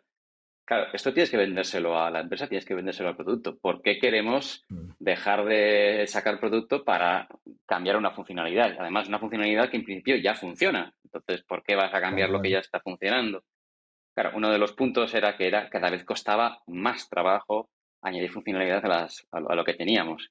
En parte porque no había cobertura de testing. Entonces, como no hay cobertura, cambias algo, no sabes exactamente qué ha podido afectar, la pruebas, pero puede haber un efecto colateral que esté afectando a otra pantalla o que esté afectando a otra funcionalidad y eso pues al final termina siempre, acabas corriendo detrás de los cambios que haces. Y una de las formas que teníamos de vender al producto esto era, va a haber menos sorpresas, de momento lo estamos cumpliendo bastante, creo que estamos sacando funcionalidades, hemos sacado unas cuantas y casi no incluyen bugs. Los bugs que hemos podido incluir casi son despistes más que realmente problemas que nos haya costado arreglar. Yo creo que también, aunque es un número muy complicado de medir, pero creo que vamos a empezar a medirlo mejor, es el ciclo de desarrollo. Es decir, desde el momento en el Mm. que se plantea una nueva funcionalidad, se planifica y se lleva a cabo, estás mucho más estructurado, sabes exactamente qué pasos tienes que hacer, sabes qué componentes te van a hacer falta y desde el momento estamos mejorando bastante, creo que en las estimaciones, que parece una tontería, pero a nivel de producto es muy importante Eso es lo más decirle, importante. el 10 de mayo esto está y el 1 de mayo está ya en una versión beta para probarse. Sí, para mí lo más importante en cualquier equipo siempre es ser predecibles. Si un equipo Correcto. no es predecible es donde empiezan a tener Ujú. problemas. Y esas migraciones, ¿cómo se llevan a cabo? Porque bueno, si al final dijimos eso, que todo lo nuevo va en TCA, ahí no tenemos ningún problema. Tal vez podemos tener un poco de problemas en cómo nos comunicamos con la parte legacy, que si quieren ahora, no sé si tienen algún tip para comentar, pero después, si yo tengo ya una funcionalidad hecha, ¿cómo hacemos esa migración? ¿Cuál es la estrategia que se suele seguir? O no sé si siguen la misma estrategia siempre, van cambiando dependiendo cómo sea. No sé, incluso Ricardo podría comentar un poquitito cómo lo están haciendo ellos, porque él está siendo parte de una migración, de una feature, la feature del listado, la feature del detalle del evento, y cómo está haciendo eso, Ricardo. Claro, Ricardo es experto pues ya en esto, o sea que sí, yo creo que me va a cambiar el cargo, a no sé, experto en migraciones o algo de esto. A ver, el tema es que yo creo que depende mucho de cada equipo, ¿vale? Incluso nosotros al momento de iniciar el proceso de migración en Listings, o sea, de hecho hicimos algunos cambios, algunos ajustes en el proceso de migración, porque originalmente la idea era desarrollar, digamos, la nueva vista en paralelo con toda la funcionalidad de NTCA, trabajando en SwiftUI directamente, eh, e ir migrando poco a poco algunos componentes nuevos que se iban haciendo en SwiftUI a la parte antigua que no sé si lo hemos mencionado, pero bueno, que estaba hecha en Wikit. Entonces, claro, ese era un primer reto. Oye, ¿cómo integramos esto nuevo que estamos haciendo, que además está hecho en SwiftUI, con cosas que ya existen y que están hechas en Wikit? Obviamente ahí depende un poco del requerimiento a nivel de producto, de qué se quiere, porque, por ejemplo, pueden haber ciertas funcionalidades que, aunque estamos desarrollando dentro del proceso de migración, son funcionalidades nuevas que también se quieren en la parte legacy hasta tanto se termine el proceso de migración de lo nuevo. Entonces, bueno, ahí tienes que jugar un poco para decidir, oye, esta funcionalidad que se está desarrollando, ¿se va a incluir en la parte legacy o no? ¿Es prioritario que se incluya? Si no, pues no pasa nada. Se puede dejar en la parte nueva hasta tanto se termine todo el proceso de migración. Y una vez que esté hecho el proceso de migración, pues sustituir una vista por otra. Aquí también es importante decir que, por ejemplo, estamos haciendo usos de diferentes feature flags para poder controlar este tema de qué pantalla mostrar o qué componente mostrar y bajo qué condiciones se muestra, lo cual también nos resulta sumamente útil porque una vez que ya tengamos todo el proceso de migración, pues dicho de una manera muy genérica, pues será simplemente desactivar o activar una feature flag y hacer un switch para pasar a la pantalla nueva ya migrada con SwiftUI. ¿Y no crees que eso es muy, muy riesgoso? Es decir, estamos creando una nueva pantalla que el usuario final, no la va a ver hasta, no sé, X tiempo que tarde la migración. Y claro, si al final lo que haces es ese switch que decías vos a través de la feature flag para que, bueno, hoy estoy viendo la versión antigua, pero mañana voy a ver la versión nueva. Es decir, no, ¿cómo se hace para gestionar toda esa incertidumbre de todos los problemas que pueden acarrear de sacar una feature tan grande sin haber hecho ningún tipo de prueba antes? Claro, es muy importante que efectivamente producto valide de que todas las funcionalidades que están en la nueva vista, digamos, estén funcionando correctamente, pero también está la posibilidad de, por ejemplo, abrir una feature flag, pero no al 100%. Es decir, tú puedes controlar un poco cómo se va a Mm, ir mostrando esta pantalla dentro o esta nueva funcionalidad dentro del proyecto. Entonces tú puedes decidir, oye, mira, voy a ver esta funcionalidad solamente al 10% de los usuarios. Entonces solamente el 10% de los usuarios podrán ver esta nueva vista. Con lo cual también reduces un poco la incertidumbre de posibles errores, porque claro, no es lo mismo que tú simplemente hagas una release al 100% con una nueva vista que te puede traer una cantidad de problemas no esperados, a que tú, por ejemplo, hagas una release más controlada utilizando una feature flag con claro. porcentaje, porque ahí tú sí puedes decir, oye, efectivamente liberamos al 10% y va todo bien, vale, pues entonces puedes plantearte ir subiendo este porcentaje. O incluso puedes decir, oye, mira, algo ha pasado que para este 10% de usuarios la vista nueva está crasheando, pues tiras para atrás la feature flag y entonces, bueno, tiras un poco hacia atrás y revisas qué está pasando. Entonces yo creo que eso viene muy bien para este tipo de migraciones en las cuales al final tendrás que esperar hasta un determinado tiempo para poder liberar esa feature al completo. ujú, Eso que ya dice Ricardo eso. es importante Mm. porque, digamos, cosas que no se miden no se pueden mejorar, digamos. Así que las métricas es como que juegan un rol importantísimo en esto. No podés tirar nada a la calle sin métricas y eso se ha convertido en un definition of done para nosotros, básicamente. Es métricas, testing y todo funcionar. Sí, y los integrables, que hemos aprendido un poco a palos, ¿no? Bien, esto no lo vamos a poder ver en unos meses porque, quieras o no, hay que terminar una pantalla entera y hay que ir añadiéndola parte por parte, pero es verdad que tiene que haber unos determinados hitos en los que uno puede definir hasta aquí el proyecto va bien, vamos a cerrarlo y vamos a continuar a partir de este punto, porque si no se vuelve una especie de caja negra en la que desapareces por 6 meses y cuando llegas al quinto mes dices, esto no es lo que yo me esperaba entregado. Entonces, también es muy importante, hemos aprendido esa lección de que ir informando a la gente interesada en el proyecto de en qué estado está, qué bloqueos tiene, incluso muchas veces qué cambios se están haciendo sobre la marcha, porque muchas veces te das cuenta de que se pueden mejorar cosas cuando estás limpiando el código, migrándolo y haciéndolo de cero, que, bueno, pasa bastante a menudo y es una de las partes buenas de reescribir el código. Y ahí es donde entra el beta testing, que es muy importante también. Es Claro. algo que tratamos de ¿Cómo es hacer el todo el beta tiempo. testing dentro de la empresa?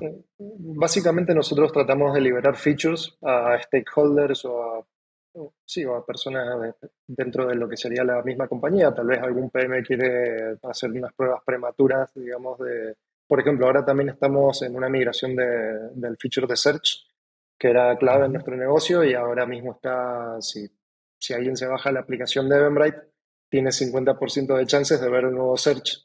Ujú. Visualmente no son muy diferentes, pero sí que funcionalmente se nota mucho, digamos, los cambios de performance.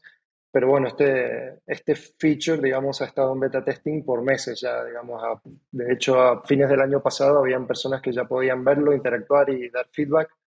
Entonces, podríamos haber hecho un poco de este beta testing también con usuarios específicos, pero bueno, elegimos no hacerlo, más bien hemos utilizado este beta testing, digamos, para pruebas internas y también para un provider de QA, digamos, que teníamos. Ellos también han evaluado, digamos, el componente y creo que ha sido satisfactoria la migración porque hemos puesto la feature flag al 50% y no hemos dado marcha atrás. Así es Qué bueno. que, y no está al 100% porque quedan un par de features por entregar para considerarlo un proyecto totalmente funcional, pero estamos al 90 y X%, no sé, no me atrevo a decirlo, pero estamos muy cerca. Sí, que si no esto queda grabado y al final van a venir después los PMs Sí, a sí, sí, decir que si solo queda exacto. un X%. Claro. Perfecto. Y bueno, entonces, claro, este es el caso en el cual, bueno, podemos permitir que un equipo con un feature team se dedique 100% a esta migración, por lo cual se asume que va a estar durante X tiempo sin reiniciar ninguna nueva feature. Pero, y esto es simplemente un poco de información para alguien que también esté en esta misma situación, ¿existiría o plantearon ustedes alguna otra alternativa para no poder eh, para no tener que esperar estos X meses, X tiempo para poder sacar una nueva feature? Si yo quiero ir actualizando mi feature con nuevas features o con nuevas funcionalidades, pero a la vez ir haciendo la migración, ¿se puede hacer? Eso ha pasado, digamos, puedo dar como una pequeña experiencia personal. Digamos, nosotros Ujú, hicimos la evaluación. Yo ya mencioné que soy parte del equipo de plataforma, pero estábamos trabajando con un ingeniero del equipo de Search ujú, para hacer esta migración, digamos, en paralelo con mejoras en el feature legacy, digamos. Y después de una investigación exhaustiva de qué implicaría, digamos, poner como ciertos features en el legacy search, al final dedujimos de que era por el estado que tenía esa funcionalidad, era más fácil reescribirla antes que escribir código dos veces. ujú, Entonces, digamos, en este caso no fue posible. Hay otros casos donde sé que ha pasado, que se ha podido entregar en paralelo, como por ejemplo creo que en el caso de listings se ha hecho unas cositas que Ricardo podrá mencionar, pero digamos, desde mi punto de vista, a mí me tocó que no, que era un feature, digamos, descartable. Valía la pena reescribirlo. ujú. Hasso, ¿puedes contar un poquitito sobre este proyecto? Sobre el sexo en concreto, no tengo tanta visibilidad, que sí que de alguna manera indirecta sí he participado, pero sí es verdad que comparto lo que dice Leo. Yo creo que uno de los principales problemas cuando se pone a reescribir uno y necesita ir entregando trabajo, muchas veces es que, claro, al final tienes que partir todo lo que haces en varios cachos, ¿no?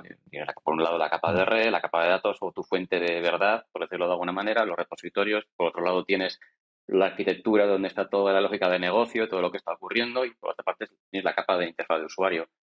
Depende un poco de cómo esa interfaz de usuario está compartimentada o está aislada con cierta lógica de negocio, cuando esa funcionalidad se puede desplazar dentro de la propia aplicación es más fácil ir reemplazando componentes. Entonces, es bastante importante que en nuestro caso no ocurría, sobre todo en la funcionalidad del search, es que era un gran monolito en el que ocurría todo. O sea, hicieras lo que hicieras dentro de mm, esa pantalla, es modal, un desplegable o lo que fuera, todo ocurría, digamos, dentro del mismo archivo. Por tanto, era casi imposible separar una parte de la otra porque al final ibas a tener un impacto de, en cualquier manera. manera. En el caso del listing, por ejemplo, Ricardo te podrá contar que sí que hay algún componente que ya hemos podido migrar, pero Vale. porque tienes esa separación entre interfaz de usuario, lógica y datos de red. Correcto. Por ejemplo, en el caso de Listing sí que hemos podido integrar algunos componentes, básicamente componentes nuevos creados desde cero en SwiftUI en la parte antigua de Wikit, pero porque el cambio ha sido muy quirúrgico y efectivamente no ha implicado tocar demasiado el código. Pero yo creo que es un poco lo que comentaba Leo en el sentido de que, eh, de hecho, originalmente la idea era hacer este proceso paulatino de migración en paralelo para que el usuario fuese viendo cosas nuevas en la listing actual. Pero claro, muchas veces te encuentras con que empiezas a tirar del hilo y entonces se te viene todo encima, porque claro, empiezas a decir, vale, quiero meter este componente acá, y empiezo a tirar del hilo para ver cómo lo meto, pero resulta que esto está eh, completamente acoplado a otra cosa que cuando empiezo a tirar del hilo para tratar de desacoplarlo, es que se me viene todo encima. Entonces al final dices, Ujú. oye, es que me resulta más fácil reescribir esto desde cero que Tal cual. tratar de integrar el componente nuevo en lo antiguo. Entonces, en este caso hemos decidido que, salvo que estemos trabajando con algún componente nuevo o algún componente que sea prioritario para el usuario desde el punto de vista de producto, que se tenga que mostrar, es para nosotros mentalmente más sano tirar directamente por la migración desde cero que tratar de tocar lo que ya existe. Qué bueno, muchas gracias por compartir eso. Leo, Jaso, Ricardo, estamos llegando ya al final del episodio y se nos van a quedar un montón de cosas en el tintero. Quédense tranquilos que no es culpa suya, me suele pasar constantemente, así que si tengo que sacar algún patrón, siempre soy yo que me voy también un poco por las ramas. Igual no nos vamos todavía porque vamos a hacer un mini jueguito. Que bueno, en realidad no es un jueguito porque es una nueva, bueno, es una dinámica, no nueva, de una retrospectiva. Se llama Remember the Future. Sé que es muy probable que tanto ustedes como muchos de los que nos estén escuchando ya la conozcan, porque es una dinámica muy divertida y bastante común, pero aún así voy a resumir y plantearla ya directamente para ver si se animan a participar. Eh, Remember the Future es una dinámica en la que imaginamos que uno de ustedes, digamos yo qué sé, Leo, por ejemplo, por poner a alguien, puede viajar en el tiempo al año 2030. Y cuando llega ese año, descubre que la aplicación de iOS de Eventbrite ya no existe. Las personas del 2030 ya no pueden descargarse esa aplicación y por consiguiente el equipo de iOS de Eventbrite tampoco existe. Entonces, Leo, todavía en el año 2030, agarra una hojita, un papelito y escribe lo que él está viendo y lo que él está sintiendo, que es la razón principal por la cual ya la aplicación de iOS de Eventbrite no existe. Y luego ya vuelve el año 2023, es decir, al día de hoy. Así que ahora, Leo, ¿nos podrías contar qué pone ese papelito que trajiste del año 2030? Sin culpar a los aliens. Sin comparar de alguien, me vale. Vamos a tratar de hacer, digamos, la dinámica con algo que podamos controlar, ¿no? Porque, por ejemplo, si Apple dice, ya no quiero que vendan eventos, bueno, es algo que no vamos a poder controlar mucho. Voy a Claro. tratar de imaginar algo con lo que podamos, digamos, trabajar. Voy a decir que durante todos estos años nos habremos estado centrando tanto en mejorar tal vez el descubrimiento de eventos y la experiencia de engagement que nos hemos olvidado del core, que es la experiencia de comprar tu ticket a través de un checkout y tener la entrada en tu móvil para ir a un evento y poder ingresar. Digamos, esa es como lo único que se me ha ocurrido por ahora. Dale, sí, me gusta, me gusta. Entonces, y ahora, entonces, Hash y Ricardo, que son los que quedan, sabiendo que lo que pasa en el 2030 y sabiendo la razón que nos cuenta Leo, ¿cuáles creen ustedes que pueden ser, con que me digan uno cada uno, un action point que podemos hacer hoy, a finales no, a principios de marzo del 2023, para sabiendo lo que puede pasar en el 2030, intentemos evitarlo y que no desaparezca el equipo de iOS? La aplicación con el equipo. Yo creo que voy a volver un poco a lo que había dicho antes, buscar un valor distintivo en la aplicación. Si tiene un valor distintivo, algo que no puede hacer la página web, por ejemplo, me Ujú. costaría más creer que hubiese desaparecido. A día de hoy muchas aplicaciones son un frontal.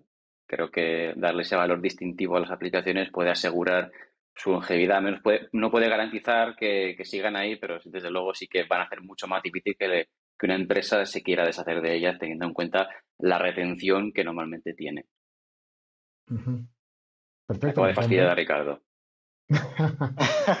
¿Y Ricardo qué dice? Pues sí, a ver, yo estoy de acuerdo con que siempre y cuando encuentres o se pueda desarrollar algo distintivo a nivel de la app que permita diferenciarla, por ejemplo, con respecto a la web, puede ser algo que permita que la aplicación viva a lo largo del tiempo.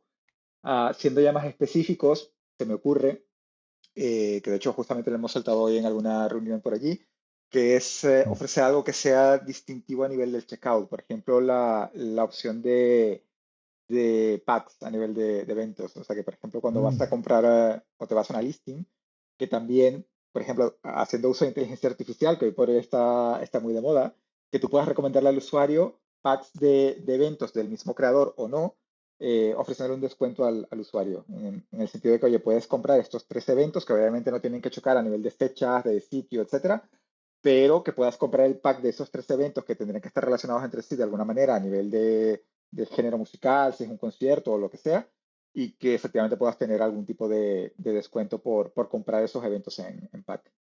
Uy, eso me Nico, borra gusta. esto, que nos lo va a quitar la competencia. Esto es como siempre, el que sea más rápido es el que, Así es el que es, se lleva así es. la ventaja. Así que nada, buenísimo, muchísimas gracias por compartir esto. A mí esta es una retrospectiva que me gusta un montonazo, que me parece súper divertida y me hizo mucha ilusión robar este ratito aquí dentro del episodio para hacer una versión reducida de esto. Así que muchísimas gracias. Me lo pasé muy bien haciendo esta mini micro retro. A ti, a ti. Igualmente. Gracias a vos, Y Nico. igual, si a alguien de los que nos está escuchando se le ocurre alguna razón por la cual la aplicación de iOS de Eventbrite en el 2030 vaya a desaparecer, o al revés, si a alguien se le ocurre algún action point que podemos hacer para evitar que esa aplicación y el equipo entero de iOS desaparezca en el 2030, lo pueden dejar en los comentarios, en YouTube, en el vídeo de YouTube, o incluso en Spotify, que también, gracias a Anchor, tiene la posibilidad de dejar comentarios. Así que nada, sería genial volver a poder escucharlos y nada, y ahora volviendo un poco a lo que es el episodio, ahora sí que sí, se termina el episodio y bueno, solamente espero que hayan pasado igual de bien que yo, que me lo pasé súper bien, que hayan estado cómodos y que se vayan a la próxima reunión con un buen sabor de boca. Pues nada, a ver cuándo Muchas gracias. repetimos. Sí, que a ver si se han quedado cosas en el tintero, podemos hacer un segundo episodio, ¿eh? Que no Sí. pasa nada. Eso lo dejo acá apuntado y no se van a salvar. Depende de los reviews del episodio. Depende de los reviews del episodio, tal cual. Y si no te da igual, es Ah, tuyo, o sea que haz lo que quieras. es verdad, yo pongo las reglas. Así que nada, en serio, muchísimas gracias por participar y nos vemos en la siguiente reunión. A ti, Adiós. Nico, Hasta muchas luego. gracias. Gracias. Y a ustedes, amadas y amados amigos que están del otro lado del transistor, solo quiero decirles gracias. Gracias por escucharme desde tantos lugares del mundo. Gracias por dejarme que les acompañe cuando salen a correr, cuando se van a hacer la compra, cuando están haciendo la comida o donde sea que nos escuchen. Gracias. Mi nombre es Nicolás Patarino. En Twitter y en todas las redes sociales soy @npatarino. Así que pegame una seguida en Twitter, una suscribida en YouTube y deja un comentario en el episodio que dicen que eso reayuda a que nos descubra más gente. Pero sobre todo, hay una cosa que te quiero pedir, es que recuerdes y que nunca te olvides que ser un mega crack en tu rol, en todo lo que vos haces, está muy bien. Pero ser buena gente está muchísimo mejor. Porque dentro de 5 años, 6 años, nadie se va a acordar de tu código. Pero sí se van a acordar de si eras o no buena persona.